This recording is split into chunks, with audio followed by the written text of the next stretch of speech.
अस्सलाम वालेकुम, मैं हूँ किंज़ा आलम और आप देख रहे हैं शमाल एचटी न्यूज़ के स्टूडियो से प्रोग्राम किंज़ा आलम के साथ। नाजरीन, आज के इस खुसूसी ट्रांसमिशन में हम बात करेंगे पाकिस्तान की मौजूदा सूरत हाल पर, चाहे वो लोकल हो, नेशनल हो या इंटरनेशनल सतह पर हो। आज इस प्रोग्राम में इन तीनों पर हमारी तफसीलन बात होगी और आज के प्रोग्राम में हमारे साथ मौजूद हैं एक नहायत अहम, बेबाक, निडर, बहादुर और अवामी आवाज़ रखने वाली शख्सियत इसहाक ज़िक्रिया साहब। इसहाक ज़िक्रिया साहब जो हैं हमारे साथ आज मौजूद होंगे इन्हीं सारी बातों पर तफसीलन बात करने के लिए। इसहाक ज़िक्रिया साहब एतबार के लिहाज से एडवोकेट है, यानी कि वकील हैं। आप तहसील नाज़िम एबटाबाद मुंतखब हुए और अपने दौर में बल्दियाती निज़ाम के तहत मुख्तलिफ तरक्याती मंसूबों, सड़कों और शहरी मसाइल पर काम किया। इनका ताल्लुक एक टाइम पे पीटीआई से भी था। ये भी इनसे पूछेंगे कि इनका ताल्लुक तो पीटीआई से था, अब क्यों नहीं है। सबसे पहले इनको मैं अपने प्रोग्राम में खुश आमदीद कहती हूँ। अस्सलाम वालेकुम। वालेकुम सलाम, बहुत शुक्रिया जी। आप कैसे हैं सर? अल्लाह का शुक्र, बेहतरीन जी। सर, सबसे पहले तो आपसे पहला सवाल ही यही है, पीटीआई की बात हुई है, आपका ताल्लुक पीटीआई से था, तो क्या वजह हुई आपने पीटीआई को छोड़ दिया? जी बड़ा मुख्तसर इसका जवाब दूंगा। पीटीआई को मैं नहीं छोड़ा और ना मेरा कोई ऐसा प्रोग्राम था ना है। पीटीआई की जो यहाँ पर काफ लीगी टोला था, शायद उन्होंने मुझे साइड लाइन करने की कोशिश की और उनकी भरपूर काविश रही है और रहेगी, चूँकि वो एक माफिया है जो इस पॉलिटिकल सिस्टम को जो अपने मजबूत हाथों से उसने मजबूत पंजे गाड़े हुए हैं, तो डेफिनेटली वो किसी भी ऐसे शख्स को जो उनकी करप्ट प्रैक्टिसेस या उनके मफादात के ख़िलाफ़ हो तो वो अफोर्ड नहीं करते। जी बिल्कुल। अच्छा इसहाक सर, आज हम लोकल सतह पे बात करेंगे, नेशनल सतह पर बात करेंगे, इंटरनेशनल सतह पर भी बात करेंगे। सबसे पहले आप बताएं कि हम अगर एबटाबाद की बात करें तो इस वक्त सबसे बड़ा मसला क्या है? एबटाबाद में तो आप ये मुझसे पूछें कि क्या मसला नहीं है, ये मैं बता सकता हूँ। क्या मसला है, ये तो एक मसाइलिस्तान है। मतलब आप एबटाबाद वो डिविजनल हेडक्वार्टर है, तारीख़ी शहर है जो आज भी जो है वो जहाँ पे लोग पानी के मसाइल का शिकार हैं, जहाँ पे लोग पार्किंग के मसाइल का शिकार हैं, जहाँ पे लोग ट्रैफिक का मिसाइल का शिकार हैं, जहाँ पे नौजवान जो है वो खेल के मैदानों की कमी का शिकार हैं, जहाँ पे आपकी आईटी डेवलपमेंट स्किल, आपके नौजवानों की बेहतरी के लिए कोई काम आपको नज़र नहीं आता, जहाँ पे आपकी फैमिलीज़ को सैर व सियाहत के लिए पार्क सिटी में मुयसर नहीं है, जहाँ पे तालीम के लिए आपके पास 1960 में भी 4 स्कूल थे और आज 2026 में भी 4 स्कूल हैं। एबटाबाद के मैं कितने मसाइल की बात करूँ, मतलब अगर मैं इनको रेटिंग्स में लेके जाऊं तो फिर भी एक अजाब बन जाता है कि कौन से मसले को पहले रखें और कौन से मसले को बाद में रखें। एबटाबाद तो आप यकीन करें, आपका एबटाबाद के मरकजी शाहराह रेशम को देख लें, आज से 10-11 साल पहले आपके प्राइम मिनिस्टर ने इसकी एक्सटेंशन का ऐलान किया, वो उधर पड़ा हुआ है। आपकी सड़कें खंडरात बन चुकी हैं, पानी नहीं है, कचरा उठाने वाला नहीं है। कैंट बोर्ड वालों ने अपनी एक मनमानी बदमाशियां बनाकर लोगों की जिंदगी अजाब बना रखी है। तो सर, जब आप तहसील नाज़िम थे तो आपने इस तरफ ध्यान नहीं दिया? बिल्कुल दिया। एबटाबाद में आप अगर 2015 से 19 का टाइम देखें तो आपको एबटाबाद की सड़कें भी नए सिरे से बनी हुई नज़र आ रही होंगी, आपको एबटाबाद के पार्क्स भी नज़र आ रहे होंगे, आपको एबटाबाद के चौक बने हुए नज़र आ रहे होंगे। एबटाबाद में मैन अड्डों पे काम शुरू कर दिया था, पानी का मसला हल कर दिया था, 2060 तक की हमने प्लानिंग कर दी थी। और आज तक जहाँ पे देखें 2019 में जिधर मैंने छोड़ा एबटाबाद शहर को आज भी उधर है। आप कहेंगे कैसे? एबटाबाद शहर में आप मरकजी ईदगाह देख लें, मरकजी ईदगाह के बाहर सिर्फ एक दीवार उसके बाहर से हटानी थी, आज तक वो नहीं हटा। 9-7 साल गुजर चुके हैं। आपका लोकल गवर्नमेंट सिस्टम 4 साल गुजार चुका, मेयर यहाँ पर बैठे हैं, आपके MPs MNs मिनिस्टर सारे टाइम गुजार चुके हैं। आप देख लें, आप जो जिना पार्क जिसे कहते हैं उसका एक पोर्शन मैंने बना दिया था और जो फीमेल पोर्शन था वो रह गया था, वो आज तक उसी तरह रहा हुआ है।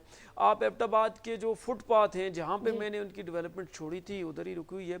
इवन अगर आप मेन सरबन चौक में ना जो ग्रिल लगी हुई है उसके ऊपर से एक टी हट गई है, आज 4-7 साल गुजरने के बाद वो टी किसी ने नहीं लगी, जहाँ पे मैंने लगाई थी उधर ही छोड़ी। एबटाबाद का तारीखी फुवारा चौक मैंने इनको चंद 3500 रुपये में चला के दिया था शायद, तो वो आज 7 सालों से बंद पड़ा है। एबटाबाद के चौक डेवलप किए थे, बंद पड़े हैं। पार्क बनाया था, बंद पड़ा है। एशियन डेवलपमेंट बैंक से जो मंसूबे लाए थे उनको करप्शन की नज़र कर दिया है। मतलब جو ڈیولپمنٹ ایبٹ کے دور میں جو ہم نے اس کی بنیاد رکھی تھی وہیں وہ تباہ و برباد کر دی انہوں نے، مطلب ٹھیک نہیں ہوئی اور خراب ہو گئی ہے۔ اچھا، جب پوچھا جاتا ہے تو کہتے ہیں کام ہو رہا ہے، ہم کر رہے ہیں کام، جو بھی مسئلہ ہم سامنے رکھتے ہیں کہتے ہیں جی کام کر رہے ہیں۔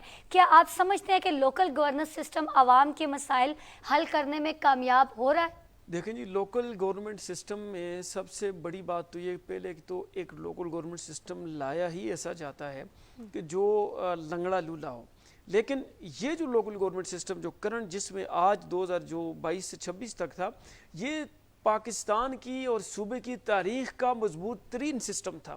اب لوگ کہتے ہیں جی کہ آپ کہتے ہیں مضبوط ترین سسٹم تھا، کیسے تھا؟ میں آپ کو بتاتا ہوں۔ اس سسٹم میں تاریخ میں پرویز مشرف جو سسٹم لے کر آئے، جو اس کے بعد پرویز کھٹک سسٹم کے پی میں لے کر آئے، اس سسٹم میں دیکھیں آپ کا تحصیل ناظم صرف تحصیل میونسپل ایڈمنسٹریشن کا ہیڈ تھا، باقی اس کا کوئی کام نہیں تھا۔ جی، آپ کا ڈسٹرکٹ ناظم ڈسٹرکٹ کونسل کا ہیڈ تھا، اور جو پرویز کھٹک کا دور تھا تو ولیج ناظم جو ہے وہ ولیج کونسل کا ہیڈ تھا۔ ولیج کونسل، تحصیل کونسل، ڈسٹرکٹ کونسل تینوں الگ الگ ٹیئر تھے، اور تینوں ٹیئرز کا الگ الگ سربراہ تھا، اور ایک سربراہ دوسرے سربراہ کو نہیں چھیڑ سکتا تھا۔ اب یہاں پہ کیا ہوا، انہوں نے تینوں ٹیئرز کو اکٹھا کیا۔ ولیج کونسل کا سربراہ بھی میئر یعنی تحصیل چیئرمین آپ کو اس کا سربراہ تھا، تحصیل کونسل کا تحصیل میونسپل ایڈمنسٹریشن کا سربراہ بھی تحصیل چیئرمین، اور ڈسٹرکٹ کونسل کا بھی سربراہ تحصیل چیئرمین تھا۔ بیک وقت اتنی پاورز اس کو دے دی گئی کہ 3 ٹیئرز کا سربراہ ایک بندے کو ایک سیٹ کو بنا دیا گیا۔ اب جب آپ کہتے ہیں جی یہ 3 ٹیئرز کا سربراہ ایک بندہ بنا تو کیا فرق پڑا؟ آپ دیکھیں اس سے سب سے بڑا فرق یہ پڑا کہ آپ کا جو جتنی فنڈنگ تھی، جو نظام تھا، چاہے ولیج کونسل کا تھا، تحصیل کا تھا یا ڈسٹرکٹ کا تھا، وہ ایک بندے کی ڈیسیجن میکنگ پہ چلا گیا۔ اس میں ڈپٹی کمشنر کا یا اسسٹنٹ کمشنر کا کوئی اختیار رہا ہی نہیں۔ اب آپ کا اے ڈی لوکل گورنمنٹ آپ کو ماتحت، ولیج سیکٹری آپ کا ماتحت، تحصیل میونسپل آفیسر آپ کا ماتحت۔ اب ایڈمنسٹریٹیولی تو آپ کو اتنی پاورز دے دی گئی کہ آپ ان پاورز کو اگر ایکسرسائز کریں تو لوگوں کے ڈور سٹیپ پہ مسئلے حل ہوں۔ ڈیولپمنٹل فنڈ جو تھا وہ آپ کو دیا گیا، کم تھا زیادہ تھا وہ ایک الگ بات ہے، لیکن آپ کے پاس اون سورسز اتنے ڈیولپ ہو گئے کہ آپ انہی سورسز کو جنریٹ کر کے ان کو ری جنریشن کی طرف لے جا کے آپ اس کو کروڑوں اربوں میں لے جا سکتے ہیں۔ مثال کے طور پر میں آپ کو ایبٹ آباد کی مثال دوں تو 800 سے زائد دکانیں جو کمرشل جگہ ہیں وہ ٹی ایم اے ایبٹ آباد کے پاس تھی۔ اب ایک بندے کے پاس، ایک تاجر کے پاس ایک دکان ہوتی ہے نا تو وہ آپ کو کروڑوں پتی کہتا ہے۔ اب جس ادارے کے پاس 800 کمرشل پوائنٹس ہوں، یہ تحصیل کے پاس ہیں۔ اب ڈسٹرکٹ کے پاس آپ کی ایبٹ آباد کی اگر بات کریں تو اس کے پاس آپ کو نگکی میں بھی جگہ نظر آتی ہے، شیروان میں بھی نظر آتی ہے، لور میں بھی نظر آتی ہے، نتھیا گلی میں بھی نظر آتی ہے، ڈونگا گلی میں بھی نظر آتی ہے، کالا پانی میں بھی نظر آتی ہے، کالا باغ میں بھی نظر آتی ہے۔ تو اتنی پراپرٹی ہے اور اس سے اتنی انکم آ سکتی ہے۔ میں کہتا ہوں یہ میں اس تحصیل کو اگر اس وقت ہائی کورٹ سٹے نہ دیتی تو میں پاکستان کی پہلی ٹیکس فری تحصیل ڈکلیئر کر رہا تھا۔ اب آپ ان کی نااہلی کی حد دیکھیں کہ یہ جو جناب پلازا جو آپ کو مین بازار میں نظر آتا ہے، یہ صوبائی تاریخ کا سب سے بڑا سیلف فائنانس پروجیکٹ تھا، جس میں 195 دکانیں ہیں، 135 دفاتر تھے، یعنی 500 آدمیوں کے روزگار کا سلسلہ تھا۔ 4 سالوں سے 2021 سے یہ بلڈنگ تیار کھڑی ہے، یہ اس بلڈنگ کی نیلامی نہیں کر سکے۔ اگر یہ 195 دکانوں کو میں کہتا ہوں 5000 کرائے پہ بھی دے دیتے تو آپ کے جو پبلک انٹرسٹ تھا وہ سفر نہ ہوتا۔ آج ان دکانوں کے کرائے بھی ڈبل ہو چکے ہوتے اور لوگوں کو جو بینیفٹ آ رہا ہوتا، اداروں کو جو آپ نے چھوٹے موٹے کام کرنے ہوتے، چوک سیدھے کرنے ہوتے، لائٹنگ لگانی ہوتی، گلیاں ٹھیک کرنی ہوتی۔ سر یہ سردار غلام نبی جو آئے تھے انہوں نے کچھ بھی نہیں کیا اس معاملے میں، انہوں نے بات تک نہیں کی۔ یہ تو آپ میڈیا والے لوگ فیصلہ کریں کہ انہوں نے کیا کیا، چونکہ وہ بڑے اچھے آدمی ہیں، لیکن 2022 سے 2026 کی جو ان کی ایک پلازا کو یہ ٹی ایم اے نے آؤٹ سورس کرنا تھا، اس کو لیز آؤٹ کرنا تھا، وہ نہیں کر سکے۔ کیونکہ وہ کرتے تو وہ بہت کچھ کر سکتے، جیسے آپ کہہ رہے ہیں کہ ابھی ڈبل کرائے ہو جاتے، ابھی سیکیورٹیز دیکھیں کہاں جا رہی ہیں، تو وہ اگر کچھ کرتے تو بہت کچھ کر سکتے۔ مطلب میں آپ کو کہوں نا کہ اگر ایبٹ آباد شہر میں پورے صوبے کی بات کروں، لیکن بالخصوص چونکہ آپ کا ڈومین ایبٹ آباد ہے تو ایبٹ آباد کی بات کروں تو ایبٹ آباد کا اگر آپ صحیح معنوں میں ایمانداری سے ایبٹ آباد کے ساتھ مخلصی کا اس سیٹ اپ میں مظاہرہ کرتے تو لوگوں کے اتنے بڑے مسائل حل ہوتے جو 1947 سے لے کر 2019 تک نہیں حل ہوئے تھے۔ پھر کیا وجہ ہوئی ہے, کیوں نہیں کر سکے یہ؟ آپ کی پرائرٹیز, آپ کی ترجیحات ڈفرینٹ ہیں. آپ کا مطلب ایک آپ کی پرائرٹی ہے ہی نہیں ہے کہ آپ نے لوگوں کا مسئلہ حل کرنا ہے. کوئی رکاوٹیں تھیں ان میں؟ جو لوگ پارٹی ٹکٹس پہ الیکشن لڑتے ہیں ان کی پریورٹی پارٹی ہوتی ہے. وہ ان کا مقصد کیا ہوتا ہے؟ دیکھیں ایبٹ آباد کی بدقسمتی یہ رہی کہ جب بھی سیاسی جماعتوں کے ٹکٹ پہ آپ ووٹ دیتے ہیں تو لوگ پھر پرفارمنس کو میٹر نہیں کرتی ان کے لیے. آپ کا ایم پی اے, آپ کا ایم این اے, دیکھیں پچھلے سال آپ کا ایبٹ آباد کے ایم این اے صاحب کہتے رہے جی کہ میں 2000 جو ان کا ٹینیور تھا 2018 سے 23 کا, تو وہ کہتے رہے جی میں تو الیکشن لڑتا ہی نہیں ہوں, میں کسی کو کوئی کام نہیں کیا, انہوں نے کسی کو ملے نہیں, پبلک ان کی کوئی گیدرنگ نہیں تھی. تو وہ اس تمام سناریوں میں انہوں نے اینڈ پہ جا کے ٹکٹ لے لیا. اور آپ کو پتہ ہے ٹکٹ پہ پلے پلائے تیار ووٹر مل جاتے ہیں. وہ کہتے ہیں جی عمران خان زندہ باد, نواز شریف زندہ باد, آصف زرداری زندہ باد, جماعت اسلامی زندہ باد. تو جب آپ نے ان کو زندہ باد کرنا ہے تو نیشنل لیول پہ تو ان جماعتوں کی کوئی پالیسی نہیں ہے. پاکستان جو ہے وہ اس کا جسٹس سسٹم کہاں پہ کھڑا ہے, ایجوکیشن سسٹم کہاں پہ کھڑا ہے, ہیلتھ کہاں پہ کھڑی ہے. کل بھی ہمارا پروگرام ہوا تھا, ایک پی ٹی آئی کا ایک یہاں پر ورکر آئے تھے, میں نے ان سے بھی یہی سوال کیا تھا. میں نے کہا آپ لوگوں کا سلوگن ہے کہ ابھی اس وقت ہمارا ایک ہی مقصد ہے خان صاحب کی رہائی. تو میں نے انہیں بھی کہا کہ کیا آپ کا ایک ہی مقصد ہے خان کی رہائی؟ عوام جلے مرے جو بھی اس کا ہو جائے کوئی پرواہ نہیں. انہوں نے کہا فی الحال جی ہمارا ایک ہی مقصد ہے خان کی رہائی. تو کیا ہم یہ خان کی رہائی یا یہ ٹکٹ کھیلتے رہیں گے؟ دیکھیں ان کا مقصد بھی خان کی رہائی نہیں, یہ مطلب ایک ان کا جسے آپ کہتے ہیں نا کہ وہ فالس فلیگ آپریشن جو یہ خود کہتے ہیں, یہ ان کی مطلب جو سٹیٹمنٹس ہیں یہ انہوں نے خان کو تو انہوں نے جو یہ غیر ذمہ دار قسم کے لوگ ہیں ان کی لیڈرشپ انہوں نے مروا دیا. کبھی کہا خان ہماری ریڈ لائن ہے, ہاتھ لگا کے دکھاؤ, انہوں نے گرفتار کر دیا. کبھی کہا جی آپ انہیں جیل میں بھجوا کے دکھاؤ, انہوں نے جیل بھجوا دیا. کبھی کہا جی خان ہماری ریڈ لائن ہے تو آپ یہ کر کے دکھاؤ, انہوں نے وہ کر کے دکھا دی. خان کو تو یہاں تک پہنچانے والے یہ لوگ ہیں, ان کو تو اس بات سے خان اگر جیل سے باہر آ جائے تو ان کی لیڈرشپس کہاں پہ جائیں گی. تو یہ مسئلہ ان کا یہ نہیں ہے. ان کا مسئلہ یہ ہے کہ یہ سوشل میڈیا کے مطلب وہ دل دادا ہیں, یہ اپنی پروجیکشن چاہتے ہیں. کتنے لوگ عمران خان کی رہائی کے لیے علیمہ خان کے ساتھ اڈیالہ جیل کے باہر جاتے ہیں, 500 آدمی آج کل نہیں ہوتا. ان کی پرائرٹی یہ نہیں ہے. ان کی پرائرٹی یہ ہے کہ یہ خان کا نعرہ لگا کر لوگوں کی ہمدردی لیں اور بس اپنی ایم پی اے کی سیٹ کنفرم کریں, ایم این اے کی سیٹ کنفرم کریں, اور یہ ہمدردی کا ووٹ کہ خان کے ساتھ بڑا ظلم ہو گیا ہے تو ہم اس کے بڑے لائل ہیں, یہ بالکل کسی طرح نہیں ہے. اگر آپ اس کے لائل ہیں تو 14 سالوں میں آپ نے اس صوبے کو کھنڈرات بنا دیا ہے. بالکل آپ کام کرتے. کے پی کے میں دیکھیں پی ٹی آئی کی حکومت ہے, خود پی ٹی آئی کے بندے اب ڈس اپوائنٹ ہو چکے ہیں, کہتے ہیں پی ٹی آئی کی جو گورنمنٹ ہے یہاں کوئی کام نہیں کری.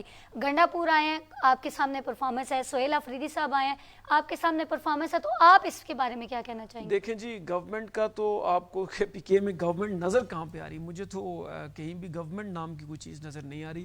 یہاں پہ جس کی جو مرضی ہے وہ کرتا پھر رہا ہے. مطلب آپ کا اگر پٹواری ہے تو وہ آپ کے آؤٹ آف کنٹرول ہے. آپ کا اگر تفتیشی مطلب آپ میں جن ڈپارٹمنٹس کا نام لوں وہ ایک ڈپارٹمنٹ, آپ کے پی کے میں گورنمنٹ مجھے ایک ڈپارٹمنٹ بتا دے جہاں پہ پیسے دیے بغیر کوئی بندہ کام کرا سکتا ہو. ایک ڈپارٹمنٹ آپ بتائیں, آپ کو وہ ڈپارٹمنٹ نظر نہیں آئے گا. جس کے پاس پیسے ہیں وہ پی ٹی آئی سے, نون سے, جماعت اسلامی سے, جس مرضی جماعت سے پیسے دیے جائے تو لنگی جائے, اس کا اور کوئی اور مطلب. آپ اس صوبے کی بدقسمتی دیکھیں کہ اس صوبے کا جو آپ نے انصاف کارڈ پروگرام کیا وہ کرپشن کی نظر ہوا. اس صوبے میں آپ نے جتنے پروجیکٹ کیے وہ کرپشن کی نظر ہوا. کرپشن تو ہے ہی ہے, نہ اہلی بھی اپنی انتہا پر روڈز کے اوپر گند پڑا ہے وہ صاف نہیں کروا سکتے, روڈز خراب پڑے ہیں, نالیاں جو ہیں ان کے اوپر سے اکثر وہ آپ نے جگہ دیکھی ہوں گی ہول کے اوپر سے کور غائب ہیں, یہ نہیں کر سکے. تو آپ کے خیال میں کیا یہ اور کیا کر سکے؟ آپ جو بات کر رہی ہیں دیکھیں 11 ارب روپے کے رکشے انہوں نے دیے, اس میں پی او ایل میں پیٹرول میں کرپشن, اس کی مینٹیننس میں کرپشن, اس کے لیے ڈرائیور رکھ دیے, لوڈر رکھ دیے. 11 ارب کے جو رکشے ہیں وہ ولیج کونسل کے پاس ہیں. آپ کی تحصیل کونسل جو ہے وہ الگ سے اس کے پاس سٹاف ہے, وہ الگ سے کام کرتی ہے, اس کے پاس الگ سے مشینری ہے. ٹی ایم اے کے پاس آپ کے ڈبلیو ایس ایس سیز جہاں پہ بنائی ہیں, واسا الگ سے کام یعنی ڈسٹرکٹ کونسل الگ سے کر رہی ہے, واسا الگ سے کر رہی ہے, کینٹ بورڈ الگ سے کر رہا ہے. کیا کہتے ہیں پی ٹی آئی کی حکومت کے پی کے میں فیل ہے؟ ابھی تک جو موجودہ صورتحال ہے, وزیر اعلیٰ سہیل افریدی صاحب کی ڈیلیورنس 0% ہے, اور یہ 0% ڈیلیورنس جو ہے وہ عمران خان کو نقصان دے رہی ہے اور عمران خان کے ویژن کو تباہ و برباد کر رہی ہے.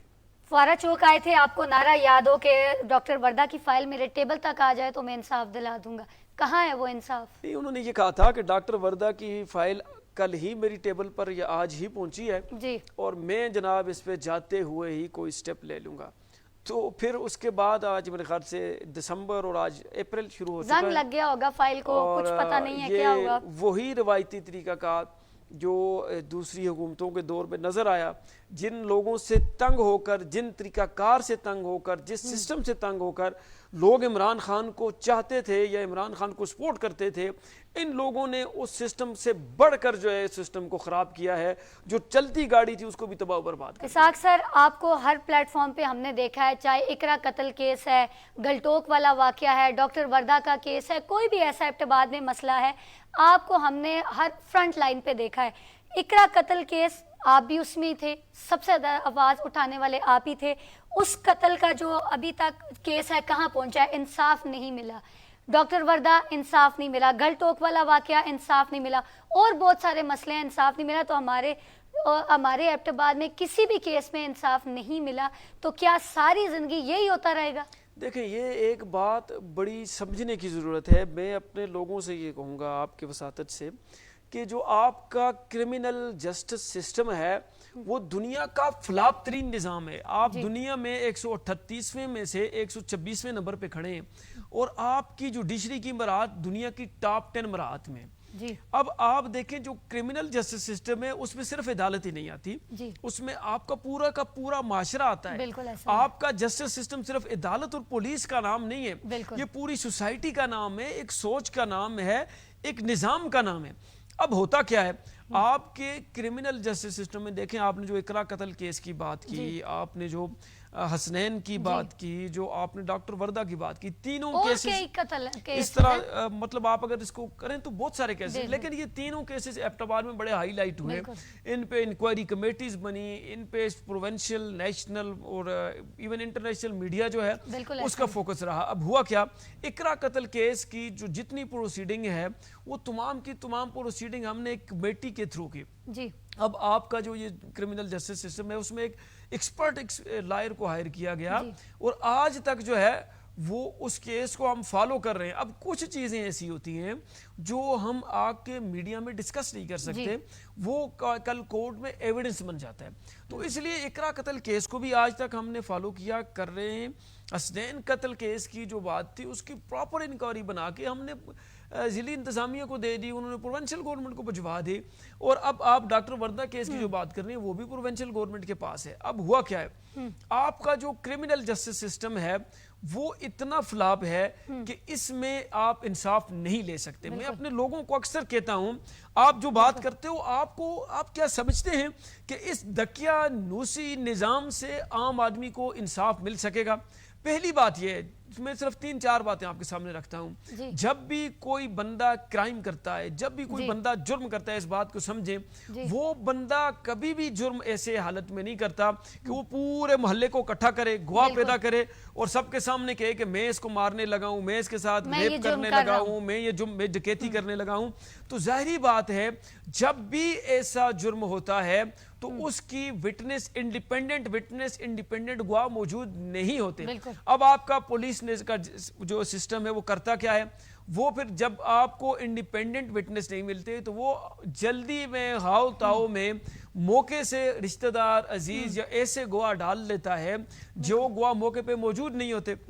मतलब वो गवाह गैर जानबदार नहीं होते, रिलेटिव्स होते हैं और मौके पे भी नहीं होते। उनमें 3 बातें होती है। जब वकील दिफा के पास बात जाती है तो वो उधर ये बात साबित कर देता है कि ये विटनेस जो है ये था ही नहीं, ये विटनेस जो है वो मेलाफाइड इंटेंशन पे, बदनीति की बुनियाद पर है।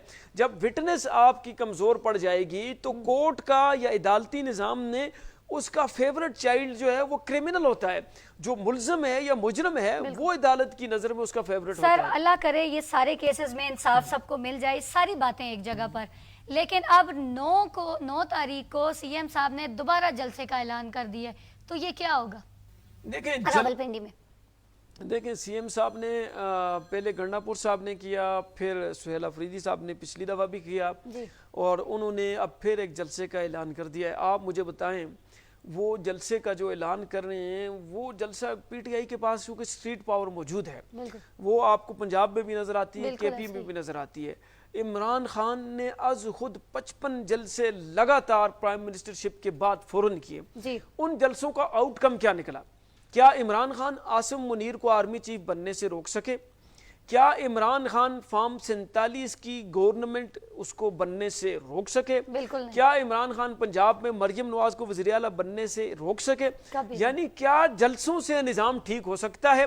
اگر آپ لوگوں کو انصاف ان کی دہلیز پر نہیں دیں گے تو لوگ آپ کے ساتھ کیوں کر کھڑے ہوں گے؟ اب آپ ان جلسوں کو جو سہیل افریدی صاحب آپ کرنے 9 تاریخ کو جا رہے ہیں، یہ جلسہ کیسے وہ کریں گے؟ مطلب لوگوں کو کیا دکھائیں گے کہ انہوں نے اپنی پچھلی 4 مہینوں کی کیا پرفارمنس دی ہے، کہ 4 مہینوں میں انہوں نے کے پی کے میں کیا کیا؟ پولیس ریفارم لے آئے ہیں، پٹواری کلچر ٹھیک کر دیا ہے، کرپشن ختم کر دیا ہے، جو آپ کا صحت کا نظام تھا اس کو ٹھیک کیا ہے، تعلیم کے نظام کو ٹھیک کیا ہے، کیا ہے کہ جس پہ لوگ لکھ لیں کہ یہ اگر حکومت ہوتی ہے تو یہ ہمارے آئندہ آنے والے کل کا، ہمارے آئندہ آنے والے بچوں کا یا پاکستان کا مستقبل ہے، تو تب تو لوگ نکلیں گے۔ لوگ ڈس اپوائنٹ ہو چکے ہیں، لوگ کہہ رہے ہیں ہم ان کو دیکھ دیکھ کے اب تھک گئے ہیں، انہوں نے کام کوئی نہیں کرنا۔ اب ہم نے بھی لوگوں سے انٹرویوز لیے ہیں، بات کی ہیں، لوگ یہ کہہ رہے ہیں یہ ریزائن دے دے۔ جب یہ کہتے ہیں ہمیں فنڈ نہیں مل رہے، ہماری کوئی سنتا نہیں ہے، تو لوگ تو پھر یہی کہہ رہے ہیں آپ جلسے کر رہے ہیں، آپ کی کوئی سن نہیں رہا، کچھ نہیں کر رہا، آپ ریزائن دے دیں۔ ٹھیک ہے، پیٹرول کی بات کرتے ہیں سر، جو حالات چل رہے ہیں آپ نے دیکھا، تو رات کو بھی آپ نے دیکھا ہوگا، اس بارے میں آپ کیا کہنا چاہتے ہیں؟ دیکھیں جی، پیٹرول کا تو رات کے اندھیرے میں اتنا بڑا بم گرا دیا ہے جو عام آدمی کی برداشت سے باہر ہے۔ بالکل، آپ اس مسئلے کو، میں سوشل میڈیا بھی دیکھ رہا تھا، لوگوں نے اس مسئلے کو گپ شپ یا پولیٹیکل پوائنٹ سکورنگ کا وہ ذریعہ بنا دیا ہے۔ یہ گپ شپ نہیں ہے، پولیٹیکل پوائنٹ سکورنگ نہیں، یہ انتہائی سیریس مسئلہ ہے، انتہائی عام مسئلہ ہے، ہر گھر کو، ہر فیملی کو ہٹ کرے گا، آپ کے بچوں کو، آپ کی بیٹیوں کو ہٹ کرے گا، خاندانوں کو ہٹ کرے گا۔ جب آپ کے پاس اپنا ذریعہ معاش نہیں ہوگا، گھر میں آٹا چینی دال نہیں ہوگی، آپ کی کوئی چیز، آپ کی جان مال عزت محفوظ نہیں رہے گی۔ اس بات کو سمجھنے کی ضرورت ہے۔ یہ جو انہوں نے شب خون مارا ہے، یہ پوری پاکستانی قوم کے ساتھ زیادتی کی ہے، پوری پاکستانی قوم پہ ڈاکہ مارا ہے۔ آپ مجھے بتائیں، اس حالت میں آپ فیول کی قیمت 137 روپے پیٹرول کی قیمت بڑھا رہے ہیں اور اس میں 55 روپے ٹیکس میں اضافہ کس لیے کر رہے ہیں بھائی؟ آپ یہ جو 55 روپے کی ڈکیتی ہمارے اوپر مار رہے ہیں، اس سے اپنے سرکاری افسران اور بیوروکریٹوں کی 4-4 5-5 ہزار لیٹر گاڑیوں کا پیٹرول پورا کریں گے، سی گاڑیوں کا۔ آپ یہ جو کر رہے ہیں 160 روپیہ لیوی ٹیکس، جو 161 روپیہ آپ نے لیوی لگا دی ہے، آپ 161 روپے لیوی لے کر 100 روپے کی پیٹرول وہ ان کو بائک والوں کو سبسڈی دے رہے ہیں۔ مطلب آپ سے بڑا فنکار، چور اور ڈرامے باز تو اس وقت نہیں ہو سکتا جب آپ 161 روپے کی جیب کاٹیں اور اس کے بعد جو ہے آپ کہیں کہ ہم آپ کو 100 روپے جو ہے وہ واپس کر رہے ہیں۔ رابنگ پیٹر ٹو پے پال، ایک کی جیب کاٹو دوسرے کو دے دو۔ یہ کیا ڈرامہ لگا رکھا ہے یار آپ لوگوں نے کہ آپ جو ہے وہ ایک بڑے لیول پر ڈاکہ ڈالتے ہو۔ ایک تو آپ نے ڈکیتی کا طریقہ کار یہ پکڑا ہوا ہے کہ آپ جو ہے وہ لیوی 161 روپے بڑھا کے 100 روپے جو وہ 20 لیٹر پیٹرول کے ساتھ دے رہے ہیں۔ دوسرا آپ نے کیا طریقہ کار پکڑا ہوا، آپ کا وزیر اعظم دل پہ پتھر رکھتا ہے اور پتھر رکھ کے کہتا ہے کہ جی میرے پاس 100 روپے کی سمری آئی تھی، میں نے 50 روپے کر دی، اور آپ کے جو چیلے ہیں وہ بلے بلے بلے جناب مطلب نعرے مارنے شروع ہوئے ہیں۔ میں جو پولیٹیکل ٹاؤٹ ہیں، جو ٹاؤٹ گیری میں اپنے لیڈروں کو پروموٹ کرنے کے لیے لگے، ان سے کہوں گا خدا را اس وقت جو ہے اس ملک پہ، اس قوم پہ کڑی گھڑی ہے، مشکل گھڑی ہے۔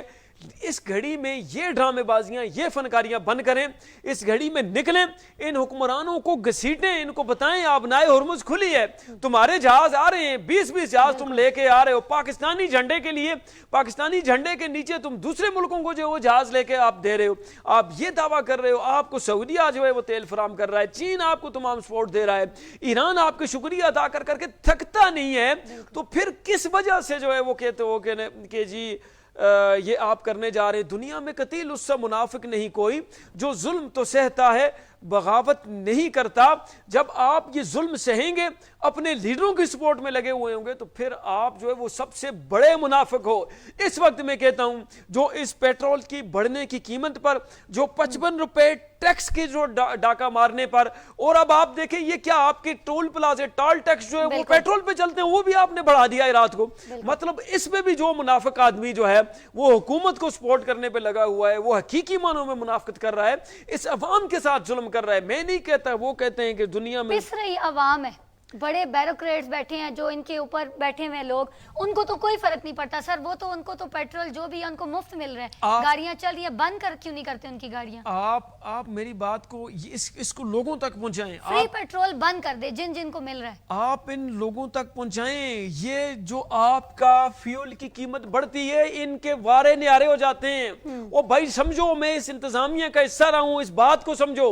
अगर एक बंदे को 200 लीटर पेट्रोल अलाउ है सरकारी अफसर को, तो वो पेट्रोल का अलाउंस है, वो अपनी तनख्वाह में 200 लीटर के अगेंस्ट अगर जो वो लेगा, तो वो पहले ले रहा था 54,000 रुपए। अब अगर वो 200 लीटर का पेट्रोल अलाउंस लेगा, तो अब उसका पेट्रोल अलाउंस बन जाएगा 90,000 रुपए, 1,00,000 रुपए, 458 रुपए के हिसाब से ज़रबे 2 ले करके वो तो जो है अपना उसका अलाउंस बढ़ गया। वो तो शादियाने बजा रहे हैं, जश्न मना रहे हैं कि जनाब उनका पेट्रोल अलाउंस 200 लीटर का पहले 54,000 बनता था, इसी एक महीने में बढ़कर 1,00,000 हो गए, उनकी तो 46,000 रुपए तनख्वाह बढ़ गई है। और आपका वज़ीर आज़म कहता है, वज़ीर आला कहता है कि हम जो है वो ऑस्टेरिटी मेजर लेके 25% रिडक्शन किए। 25% क्या खाक रिडक्शन की है? ना अहलों की हुक्मरानी है, ना अहल लोग बैठे।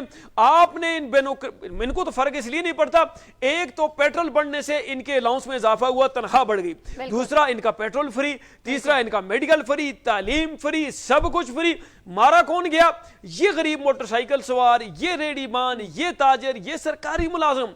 मैं सरकारी मुलाजिमीन जो लाखों की तादाद में आपसे कहता हूं, आपका ये जो आप पे बम गिर रहा है, आपकी तनख्वाह जून में बढ़ेगी। अब आप पे ये बम गिरा दिया गया है, आप क्यों चुप होके बैठे हो? आपके अंदर, आपके घरों के अंदर तक ये महंगाई इफेक्ट करेगी। आपको आटा, चीनी, दाल, घी के लाले पड़ जाएंगे, ये बात याद रखना। आटा पूरा नहीं कर सकोगे। अपनी बहनों, बेटियों और बच्चियों को आप पानी के साथ रोटी खाने पे मजबूर हो जाओगे अगर बात नहीं करोगे। उठो, निकलो यार, बात करो, खुदा वास्ते करो। इस बात पे अपनी आवाज सोशल मीडिया पे बुलंद करो। कब तक इस जुल्म को सहते रहोगे? वो जब तक आप बोलेंगे नहीं ना, तो बात हल होती मुझे नहीं दिखाई देती। बिल्कुल, एक शॉर्ट सी ब्रेक लेते हैं, ब्रेक से वापस आके दोबारा कंटिन्यू करते हैं।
आए हुए हैं आज ये फ्रेस्को पे। हम लोगों ने इनकी जो है वो बर्फी और रसगुल्ले ट्राई किए। फर्स्ट मैं इंतजार कर रहा था कि ये जो ना फ्रेस्को आ जाएगी। है सलवा, आज मैं इधर आई हूँ, आज मुझे इतना मजा आया। बहुत जबरदस्त मिठाई की दुकान न्यू फ्रेस्को स्वीट आपके पड़ोस में खुली है और इनकी रेट्स भी बहुत आलीशान मेरे साथ इसके ओनर खालिद भाई मौजूद हैं। जी खालिद भाई, वंस अगेन आपको बहुत बहुत मुबारक हो। कैसा रिस्पांस मिल रहा है?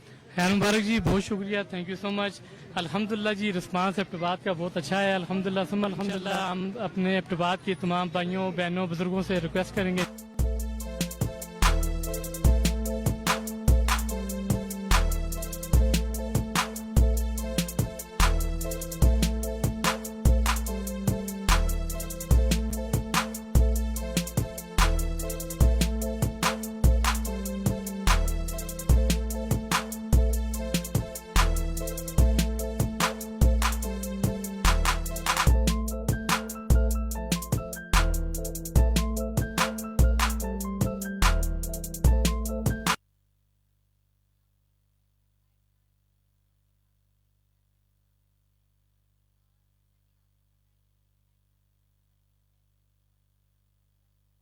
नेशनल सतह पर, इंटरनेशनल सतह पर बात कर रहे हैं। हमारे मेहमान हमारे साथ मौजूद हैं और उनसे आगे भी बात करेंगे। सबसे पहले मैं कमेंट सेक्शन की तरफ चलती हूं और कुछ कमेंट्स भी आए हुए हैं, वो भी शामिल कर लेती हूं।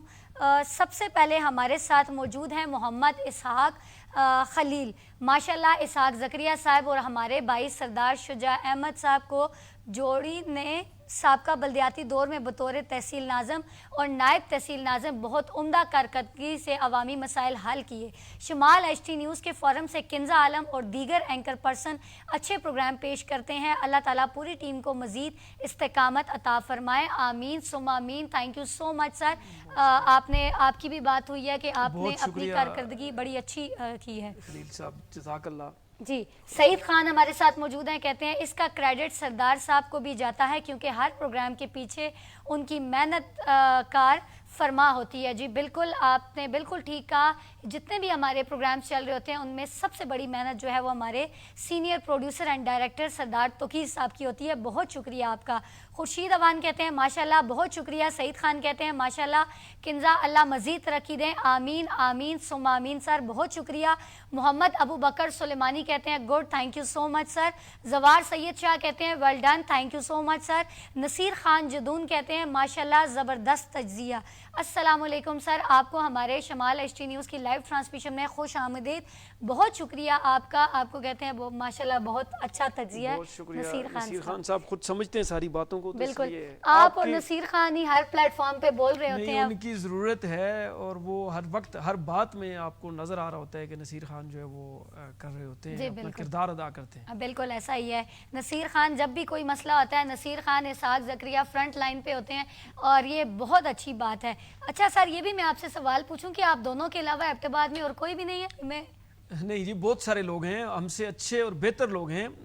चूँकि हर एक की अपनी मसरूफियात होती हैं, कुछ सिलसिले होंगे, लेकिन नसीर खान चूँकि उनकी कोशिश होती है निडर हैं, तो इसलिए वो भी एक लिहाज से अपनी निकल आते हैं। आप मतलब वो कहते हैं ना कि हर वक्त वो होते हैं, तो हमारी कोशिश यही होती है कि चूँकि हमारा पेज एक आप कह रहे हैं कि एक सोशल वो है हम लोग, तो हम इसलिए कोशिश करते हैं कि लोगों के मसाइल हल करने के लिए अपना किरदार अदा करें। बिल्कुल। नसीर खान जदून सर, आपका बहुत शुक्रिया। वकार अब्बासी कहते हैं अस्सलाम वालेकुम। वालेकुम अस्सलाम, बहुत शुक्रिया आपका। नवाज खान कहते हैं great job, thank you so much. Malik जायद इकराम कहते हैं शमाल न्यूज़ की पूरी टीम को सलाम। सर वालेकुम अस्सलाम, शमाल न्यूज़ की पूरी टीम की तरफ से आपको वालेकुम अस्सलाम। मलिक जायद अकरम कहते हैं इसहाक ज़करिया का तहसील निज़ामत का दौर सुनहरी दौर था। बिल्कुल सर, इसमें कोई शक नहीं है। साहब आपने इसको याद रखा, ये सर अच्छा काम किया हुआ कभी नहीं भूलता, ठीक है। आपने काम किया, आपको लोग आज भी याद करते हैं और ये आपके लिए बहुत एजाज की बात है। मलिक जायद इकराम कहते हैं इसहाक ज़करिया हज़ारे दी आवाज़ है। उनका ये अपनी दिल की आवाज़ है ये उनकी। बिल्कुल सर, अभी भी हमने यही बात की है कि कोई भी ऐसा मसला होता है तो इसहाक ज़करिया फ्रंट लाइन पे मौजूद होते हैं। अल्लाह ताला इनको आगे भी हिम्मत दें कि कोई भी ऐसा, अल्लाह ना करे ऐसा मसला हो, लेकिन अगर आ जाता है तो ये आगे भी हमारे साथ इसी तरह से रहें। यासिर शहजाद तनोली कहते हैं माशाल्लाह बहुत खूब, मगर हनीफ भाई की कमी महसूस होती है शमाल HD न्यूज़ में, क्योंकि उनकी कामयाबी में सबसे बड़ा हाथ हनीफ भाई का था, मगर उनको सर आपका कमेंट गायब हो गया, आप काइंडली दोबारा कर दें। बहुत शुक्रिया आपके कमेंट करने का। इसी तरह से आप हमें कमेंट करते रहें। हमारे साथ इसहाक ज़करिया साहब आज मौजूद हैं, आप सवाल कर सकते हैं, आपको ये सवालात के जवाबात भी देंगे। सर नेशनल लेवल पे आते हैं, पाकिस्तान की सियासत और मईशत, मौजूदा सियासी सूरत हाल को आप किस तरह देखते हैं?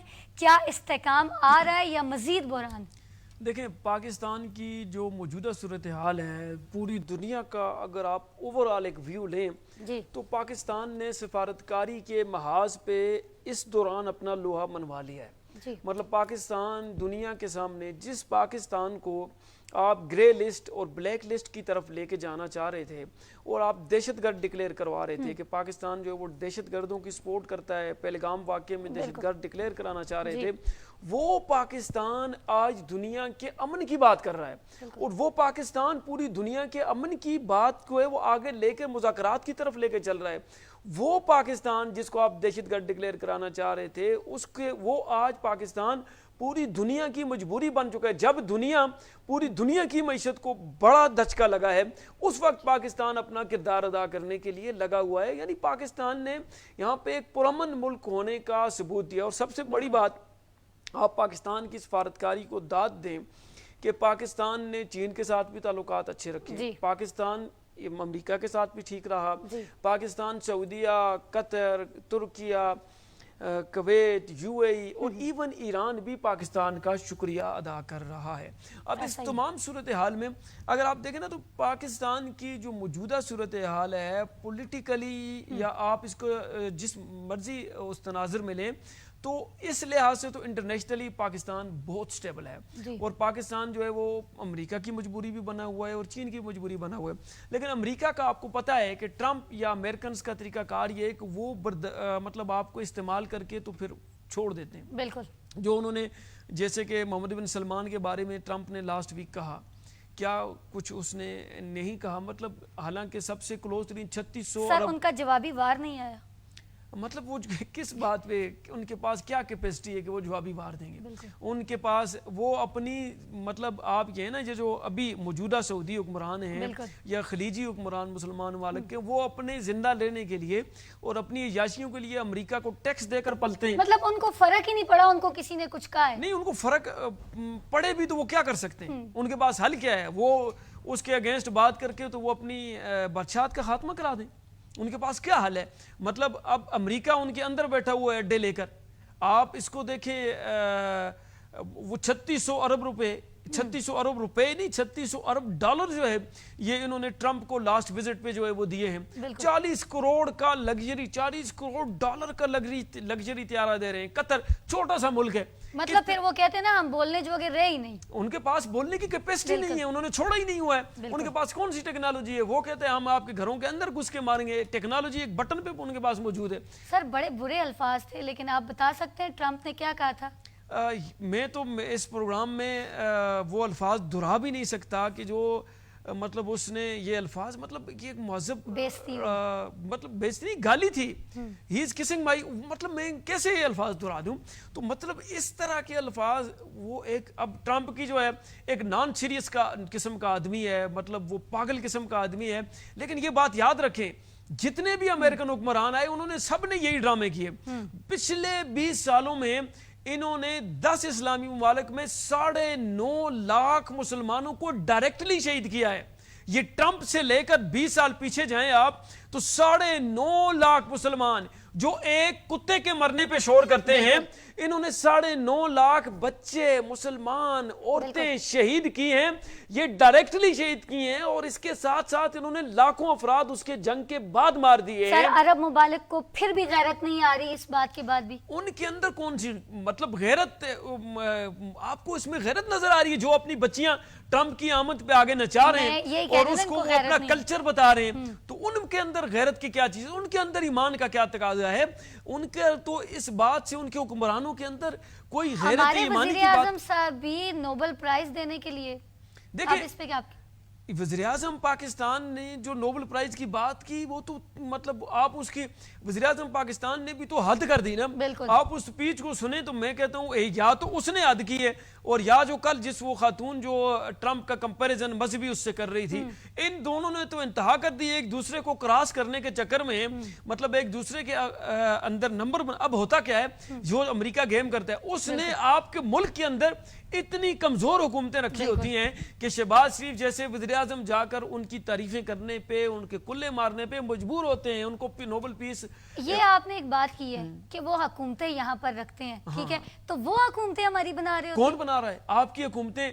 आप मुझे बताएं पिछले 25-30 साल जो जब से मैंने होश संभाला है, जो मैं प्रैक्टिकली लाइव देख रहा हूं, जब से परवेज मुशर्रफ की 96 में इसकी नवाज शरीफ की हुकूमत बनी, फिर इसकी बनी, परवेज मुशर्रफ आ गया, उसने सारी हुकूमतें बना दी, फिर आके आपको शौकत अजीज उन्होंने कहां से ला के लड़ाया, अटक से इलेक्शन लड़ाया, फिर मुल्क का वज़ीर-ए-आज़म बना दिया।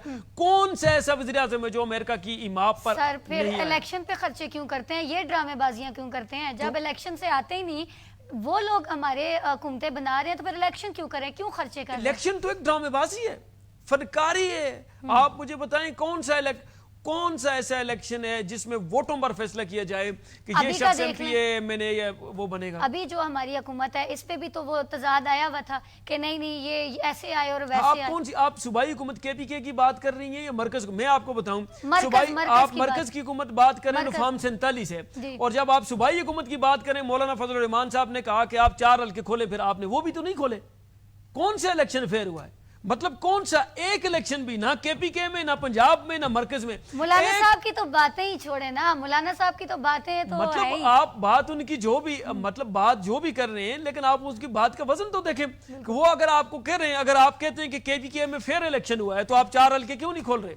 वो एहतजाज की बात कर रहे हैं, तो मतलब आपका फेयर इलेक्शन कहीं पर भी नहीं है। एक डिसाइडेड पैटर्न के तहत हुकूमतें दी गई हैं कि पीटीआई केपीके में, पंजाब में नून लीग होगी, बलोचिस्तान में आपकी मिली जुली गवर्नमेंट होगी, और सिंध में पीपल्स पार्टी होगी, और मरकज जो है वो मलगूबा होगा फॉर्म 47 का।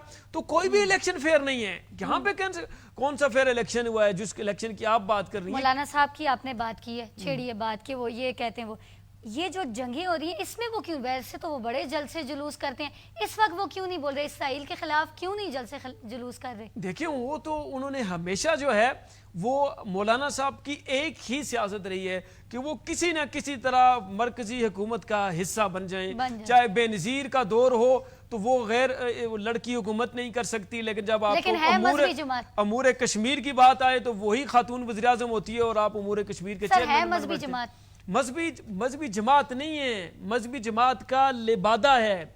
मजहबी जमात का आप मुझे बताएं, अगर आप हकीकी मानों में मजहबी जमात थे तो आप बेनजीर की काबीना में क्यों शामिल हुए? आप अगर हकीकी मानों में मजहबी जमात हैं तो आप इमरान खान के साथ भी तो बैठने को तैयार हो गए। आप अगर हकीकी मानों में मजहबी जमात हैं तो फिर आपने कौन सा किरदार अदा किया? आप हकीकी मानों में मजहबी जमात हैं, उस मुल्क में आप मरकजी हुकूमत में बैठते हैं जिस मुल्क का स्टेट बैंक शरह सूद अनाउंस करता है।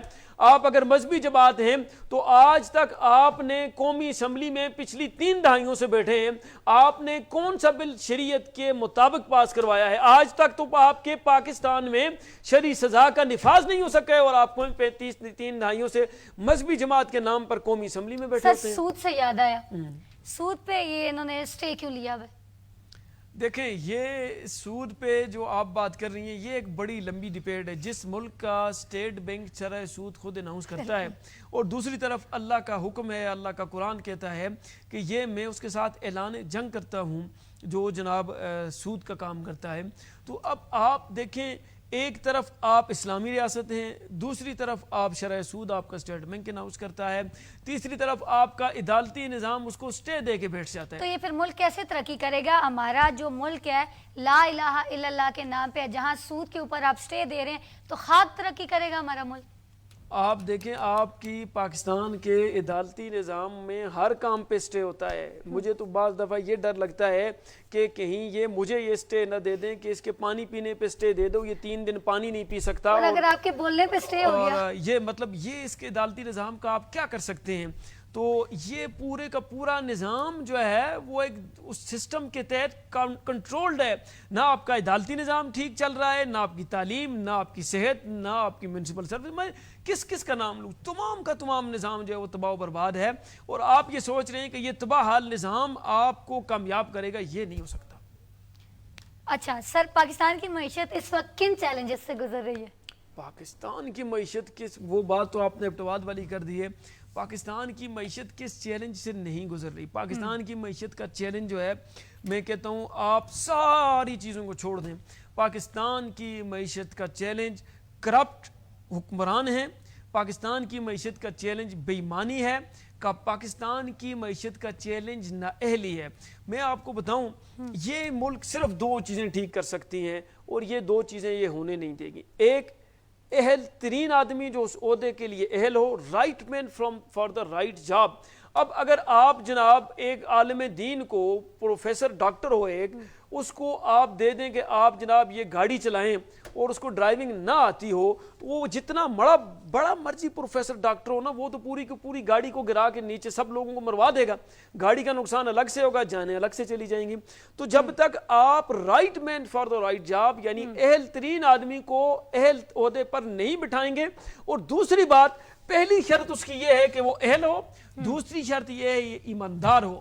اگر ان 2 باتوں کے ساتھ آپ لوگوں کو عہدوں پہ بٹھائیں گے تو آپ کا ملک ترقی کرے گا. یہ زرعی ملک ہے، اس کو کہیں کچھ نہیں ہونا. اس کے آپ کی بات ٹوکوں گی، آپ بھی ایک وکیل ہیں، آپ بھی پیسے کماتے ہیں، تو یہ کیا یہ تضادی؟ پھر آپ کے پاس بھی کئی کلائنٹ آتے ہیں، چاہے وہ گنہگار ہے نہیں ہے، اس پہ آپ بھی تو پیسے کما رہے ہیں. دیکھیں گنہگار کو بھی آپ رہا کروا لیتے ہیں. دیکھیں وکیل کا جو پروفیشن ہے نا، اس پہ بھی یہ تو بغیر آپ اس شارٹ ٹائم میں تو میں اس پہ ڈیٹیل بات نہیں کر سکوں گا، ٹائم کم ہے. لیکن یہ بات آپ دیکھیں، وکیل کا بنیادی طور پر مطلب ہے، یہ اللہ کا صفاتی نام ہے جس کا مطلب ہے مددگار. وکیل جو ہے وہ بیسیکلی ایک مظلوم شخص کا مددگار ہوتا ہے، جو عدالتوں میں جائے یا کسی اور جگہ پہ جائے اور اس کو انصاف کی ضرورت ہو تو وہ اس کو انصاف لے کے دیتا ہے. لیکن آپ کو پتہ ہے کہ ہر پروفیشن میں اب ہماری سوسائٹی ایسی ہے. اب آپ کسی ایک پروفیشن کا نام لیں جس میں شیطان صفت لوگ نہ ہوتے ہوں. مطلب ہر پروفیشن میں، چاہے آپ جرنلزم لیں، چاہے آپ ایجوکیشن لیں، چاہے آپ ہیلتھ لیں، چاہے آپ سوشل ویلفیئر لیں، آپ جس پروفیشن میں بھی لیں گے تو اس میں اچھے لوگوں کے ساتھ برے لوگ بھی ہوں گے. آپ کے پاس بھی کلائنٹس آتے ہیں، گلٹی بھی فیل کر رہا ہوتا ہے، پھر بھی آپ لوگ پیمنٹس تو لے رہے ہوتے ہیں. نہیں، میرا تو اپنا ایک اصول ہے کہ یہ آپ کو پتہ ہوتا ہے وہ گلٹی ہے. میرا اپنا ایک اصول ہے کہ جب مجھے پتا ہو کہ یہ بندہ غلط ٹریک پہ ہے، میں اس کا کیس نہیں لیتا. بھائی میں بالکل بڑا کلیئر اور واضح انداز میں اس آدمی کا کیس لیتا ہوں جو مظلوم ہو، اور اس کو انصاف دلانے کی کوشش. کبھی جھوٹا کیس کسی صورت نہیں لے سکتا. اب کیسز کی نوعیت ہوتی ہے. بہت اچھی بات ہے، اس بات پہ آپ کو اپریشیٹ کرتے ہیں کہ پہلے آپ مسلمان ہیں، اس کے بعد آپ وکیل ہیں. تو آپ اگر ایسا کرتے ہیں تو بہت اچھی بات ہے. کہتے ہیں نا کہ اگر وکیل بھی ہیں تو ان میں سے کچھ لوگ ایسا کرتے ہوں گے، اور سب کی بات ہم نہیں کرتے ہوتے. کسی مسئلے دیکھو لوگ غلط کر رہے ہیں تو ہم سب کی بات نہیں کرتے، کچھ لوگ ایسے ہوتے ہیں. آپ کو سر اپریشیٹ کرتے ہیں اگر آپ ایسا کرتے ہیں. بہت سارے وکیل ایسے ہیں جو اس طرح کرتے ہیں، جو صرف میرٹ پہ کیس لیتے ہیں اور غلط کیس نہیں لیتے. سر پاکستان میں سی ایم پنجاب ہے مریم نواز، کے پی کے میں سی ایم صاحب ہیں سہیل افریدی. دونوں کی پرفارمنس آپ کے سامنے ہے. مریم نواز صاحبہ کی پرفارمنس کے بارے میں کہا جاتا ہے وہ کام کری ہیں، لیکن 10 ارب کا وہ بیچ کے پی آئی اے بیچ کے اور پھر وہ 11 ارب کا جہاز لے لیتی ہیں. اس کے بارے میں آپ کیا کہنا چاہتے ہیں؟ آپ دیکھیں، ایک تو مریم نواز کا اور سہیل افریدی کا موازنہ بن نہیں سکتا. کارکردگی کی اگر آپ بات کریں گے تو ان کا موازنہ ہے ہی نہیں. مطلب آپ یہ اگر کوئی کہے کہ ان کو ہم کمپیئر کریں تو یہ نہیں بنتا. دوسری بات یہ ہے کہ انہوں نے 11 ارب روپے کا جو جہاز لیا، یہ جہاز کی کہانی یہاں تک رکتی نہیں ہے نا. اب یہ کہانی انہوں نے جو 2 پائلٹ ٹرین کرنے کے لیے، ان کے سارے لوازمات کرنے کے لیے 18 کروڑ روپے کے اخراجات کر دیے. اب آپ مجھے بتائیں کہ آپ ایک طرف پوری پی آئی اے بیچ رہے ہیں، اس کے 35 جو جہاز ہیں وہ آپ بیچ رہے ہیں، اور وہ جہاز جو 35 جہاز آپ نے 1947 سے لے کر 2026 تک ہمارے آباء و اجداد کی محنت ہے، اتنی بڑی محنت کے ساتھ اس پی آئی اے کو یہاں پہ لے کے آئے، اس کو آپ اتنی کم پیسوں میں بیچ رہے ہیں، اور آپ ایک جہاز 11 ارب کا لے رہے ہیں، اور پھر اس پہ آپ جھوٹ بھی بول رہے ہیں. آپ کی ترجمان جو ہے وہ آتی ہیں, وہ آ کے میڈیا میں کہتی ہیں کہ وہ ایئر پنجاب بنا رہے ہیں. نہ ایئر پنجاب کسی SCCP میں رجسٹر ہے, نہ کوئی اس کا ہوم ورک ہے, نہ کوئی اس کا گراؤنڈ ہے, اور آپ وہ جھوٹ بول رہے ہیں. مطلب ایک تو آپ کرپٹ ہیں ہی ہیں, ایک تو آپ عوامی خزانے پہ ڈاکہ ڈالتے بھی ہیں, دوسرا آپ بڑے لیول پر جھوٹ بھی بولنا شروع کر دیتے ہیں. یہ تو ایک چھوٹا سا آپ کو نظر آ رہا ہے جو آپ کہہ رہی ہیں کہ جی یہ 11 ارب کا جہاز لے لیا. 11 ارب کا تو جہاز نظر آ گیا, یہ کرپشن تو سامنے آ گئی. یہ جو کرپشن انفراسٹرکچر میں ہو رہی ہوتی ہے وہ اس سے کئی دگنا تگنی کرپشنیں ہو رہی ہیں. سر PIA ویسے خریدا کس نے؟ سننے میں تو یہ آ رہا ہے سامنے کوئی اور ہے اور لینے والے کوئی اور ہے. دیکھیں PIA ہو یا کوئی بھی آپ کا ادارہ, جب آؤٹ سورس کرنے کی بات ہوتی ہے اس کے لیے پہلے ایک گراؤنڈ بنایا جاتا ہے, اور یہ گراؤنڈ حکومتیں بناتی ہیں. کیسے بناتی ہیں؟ پہلے اس ادارے کو تباہ کرتے ہیں, یہ بتایا جاتا ہے کہ اس ادارے کی آمدن جو ہے وہ کم ہے اور اس کے اخراجات زیادہ ہو گئے ہیں. اب دیکھیں جی اس ادارے پہ تو ہمیں 1 ارب روپے اپنے پاس سے دینا پڑ رہا ہے, عوامی ٹیکسوں کے پیسے جا رہے ہیں. تو پہلے پراپر پلاننگ کے ساتھ اس ادارے کو تباہ کیا جاتا ہے تاکہ عام آدمی کا ذہن بنے کہ یار یہ اگر PIA جو ہے یہ تو جائے نقصان میں رہی ہے, تو ہمیں ہر سال اگر 1 ارب روپے دینا پڑتا ہے تو پھر اس کو جو ہے وہ ختم ہونا نہیں بہتر ہے. ایسا نہیں ہے, یہ نیشنل ایسٹس ہوتے ہیں, یہ خسارے میں نہیں جاتے. آپ ابھی بھی PIA بک کی, ریلوے آپ کے پاس ہے, آپ کو میں دعوے سے کہتا ہوں آپ ریلوے کا ٹکٹ لینے کی بات کریں, 1 ہفتے تک کا آپ کو ٹکٹ نہیں ملتا. پھر بھی کہتے ہیں ریلوے خسارے اور میں. آپ ریلوے کا پتہ کریں تو وہ خسارے میں. کیوں خسارے میں؟ یہ چور کرپٹ حکمران بیٹھے ہیں, یہ پلاننگ کے ساتھ ان اداروں کو جو ہے وہ پہلے دیوالیہ کرتے ہیں, پھر اپنی من مرضی کے کانٹریکٹرز کو استعمال کر. بالکل بڑا لمبا ٹائم سفر لیتا ہے, یہ 3 سال 5 سال 10 سال 15 سال یہ کام کرتے ہیں, لگے رہتے ہیں آرام سے. اب ان کو پتہ ہوتا ہے. اب آپ جو سوچ رہے ہیں کہ جی یہ حکومت میں زرداری آئے, نواز شریف آئے, عمران خان آئے یا کوئی اور جماعت آئے تو اس کا آنے سے بہتری ہوگی, نہیں, یہ سارے آپس میں اکٹھے ہیں. آپ مجھے بتائیں اس وقت 4 صوبوں میں 4 مختلف حکومتیں ہیں. آپ کی PTI 2/3 اکثریت کے ساتھ KP میں بیٹھی ہے, مریم نواز نون لیگ کی پنجاب میں بیٹھی ہے, سندھ میں پیپلز پارٹی بیٹھی, 3 صوبوں میں.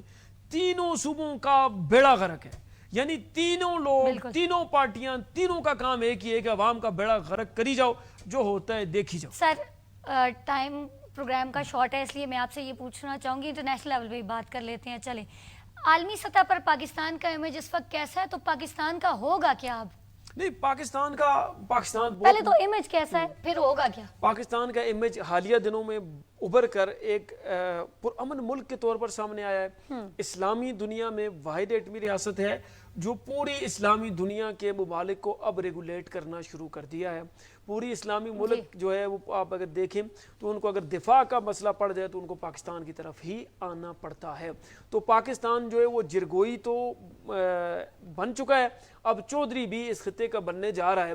اگر پاکستان کے حکمرانوں نے یہاں پر بڑی غلطی نہ کی, ایک غلطی اب وہ کرنے جا رہے ہیں جو اپنی عوام کو اپنے خلاف کرنے جا رہے ہیں. جب آپ کے اندر سے آپ کے اختلافات اٹھنا شروع ہو جائیں تو باعث سے دشمن کا آنا بڑا آسان ہوتا ہے. ایران کی مثال آپ کے سامنے ہے, ایران کی قوم ایک پیج پر کھڑی ہوئی, امریکہ اور اسرائیل مل کر پورا زور مار کر آج شکست سے 2-4 ہو چکے ہیں. اور ٹرمپ پاگل ہوا ہے, کبھی برطانیہ پہ گلا کرتا ہے, کبھی فرانس کے میکرون پہ جو ہے وہ طنزیہ جملے کس رہا ہوتا ہے, کبھی MBS پہ جو ہے محمد بن سلمان پہ جملے کس رہا ہوتا ہے, کبھی قطر پہ گلے کر رہا ہوتا ہے, کبھی روس کو کہہ رہا ہوتا ہے کہ تم جو ہے وہ لوکیشنیں دے رہے ہو.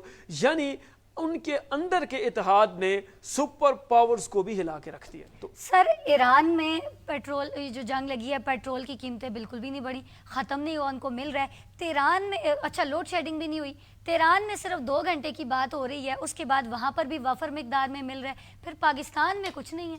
اب آپ دیکھیں جی, یہ تو کہتے ہیں, اب آپ کو یہ دلیل دیں گے جو حکمرانی چمچے ہیں, یہ دلیل دیں گے کہ وہ جی ایران کو تو اس لیے سفر نہیں ہو رہا کہ بھائی ان کے پاس اپنا آئل ہے تو وہ سروائیو کر لیتے ہیں. او بھائی ایران کی بات ہم آپ کی مان بھی لیں تو سری لنکا جس کو آپ آج سے 6 مہینے سال پہلے کہہ رہے تھے دیوالیہ ہو چکا ہے اور ختم ہو چکا ہے, اس میں آج بھی آپ سے پیٹرول کی قیمتیں کم ہیں.